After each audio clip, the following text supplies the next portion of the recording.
Та өөртөө 6 ширхэг шүтэн зүгсэн гэж төсөөлөд үзье. Таны зорилго бол эдгээр шүтэнзээр яг 4 ширхэг гурвалжин үүсгэхээр байрлуулах бөгөөд гурвалжин бүрийн тал нь яг нэг шүтэнцний урттай байх ёстой. Та эхлээд 3-ыг нийлүүлж нэг гурвалжин үүсгэж магадгүй маа. Гэвч ингэснээр танд ердөө 3 шүтэн зүлднэ. Тэгээд тунгадлуу хийх материал чинь дуусаад шийдэл хүрч чадахгүй болно. Ийм төрлийн бодлоготой тулгархад хүний төрөлхийн сэтгэлгээ шууд хавтгаагаар шийдэх гэж оролддог. Бид ширээн дээр байгаа эд зүйлс нь хэвтэй байралтай байх ёстой гэж автоматар дотор төсөөлдөг. Өөрөөр хэлбэл бид ихэнд өгөгдсөн нөхцлүүдээс хэтрхгүйгээр өөрсдөө хязгаарладаг гэсэн үг. Энэ зуршил бол бидний сургалтын системийн шууд үр дүн юм. Олон 10 жилийн турш сургуулийн шалгалтын гол зорилго нь сурагч тухайн зааврыг дагаж чадах хэсэг, мөн заасан аргыг зөв давтаж чадах хэсгийг шалгах явдал байсаар ирсэн.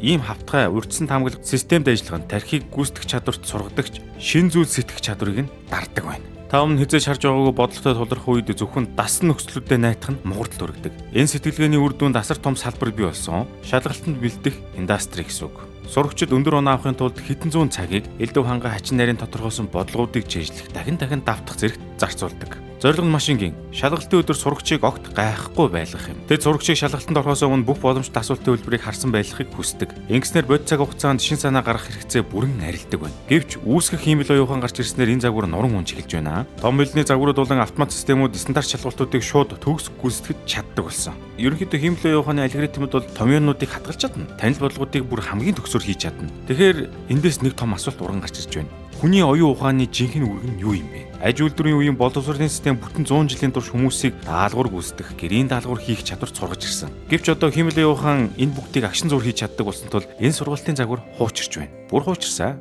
Гэхдээ шийдэл нь юу юм бэ? Энэ бол сэтгэлгээний өөрчлөлт. Ер нь нийгэм өмнө нь яаж ажилладаг байсан бэ гэхээр даалгавар хийхийг заадаг гэсэн. Одоо харин хийсэн даалгаврыг хэрхэн үнэлэхийг заах руу шилжих шаардлагатай болж байгаа шиг байна. Ахлах төвчний программист хэрхэн ажилладаг бүгдээрээ бодоод үзье л да. Тэрээр өмнө хэзээ хийж байгаагүй ажил авах юм бол бүх кодыг эхнээс нь гараар бичдэггүй. Харин жишээ хайж эсвэл хиймэл оюухан ашиглан шийдэл үүсгэдэг. Хүний ажил бол хиймэл оюухан хариу гаргасны дараа л эхэлж байгаа юм. Тэгэхээр тэндээс хүмүүс логик алдааг нь олж харах, шийдэл үнэхээр зөв эсхийг нь шүүх аналитик сэтгэлгээтэй байх ёстой юм. Энэ зүрэг ойлгосон математикийн профессор үндэсний олимпиадын дасгалжуулагч Пошен Ло гэдэг хүн уламжлалт академик хүрээнээс гарч шинэ систем бүтээхээр шийдсэн байдаг. Түүний зорилго бол сэтгэлгээний уян хатан байдлыг бодитоор заах байгаа юм. Манайр үүнийг бодит орчинд хүмүүсийн дунд ажиллаж бий болгосон байна. Олон мянган эцэг их сурагчтай уулзаж бодит инновац гэдэг нь бодит байдлаа мөрөлтөөс үүсгэх гэж тодорхойлж. Тэгэхээр ийм сэтгэлгээний чадрыг хөгжүүлэхийн тулд ганц багш хангалтгүй л дээ. Нийгмийн олон өөр асуудлыг нэг дор шийдэх хэрэгтэй байгаа юм. Дээр нэрэнд өртсөн багш бол хоёр үндсэн нөөцийг олж харсан байна. Нэг нь бол ахлах сургуулийн математикийн авьяаснууд маш хүчтэй логик сэтгэлгээтэй мөртлөө харилцаа сэтгэлхөдлөлийн ур чадвар дутмаг байдаг.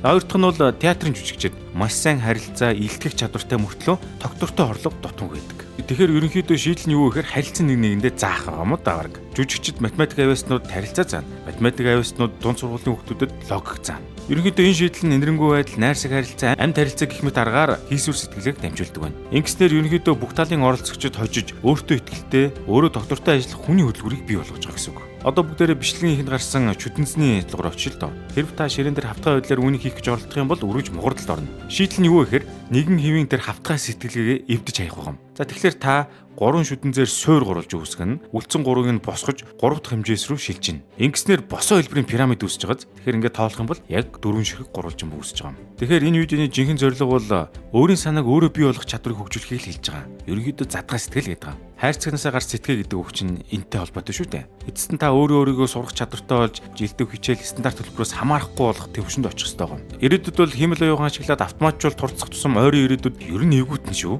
Автоматжуулалтын машинууд давтагддаг, өрчлөн таамаглагддаг энгийн ажлуудыг бүрэн гүйцэтгэдэг болно. Харин хүн бүр өөрийн оюун санааны бизнес эрхлэгч болох шаардлагатай болж байгаа юм. Бидний хувьд хэм бол тодорхойгүй зүйл рүү зориуд орж өмнө хариун байх асуудлуудаа нүүр тулан ажиллаж суралцах хэрэгтэй юм. Ерөнхийдөө амжилт гэдэг чинь бол үл мэдэгдэх орчинд дасан зохицож алхаж тухгүй газар очиод тухтаа болгоод тэгээд дахиад тухгүй газар руу явах буюу цоо шин үн цэн бүтээх чадвараас л хамааралтай юм. Магадгүй та энэ үеийг сайн ойлгоогүй бол дахиад давтаж үзэж яагаад болохгүй гэж. Тэгвэл гол санааг нь та бүрэн ойлгох болно.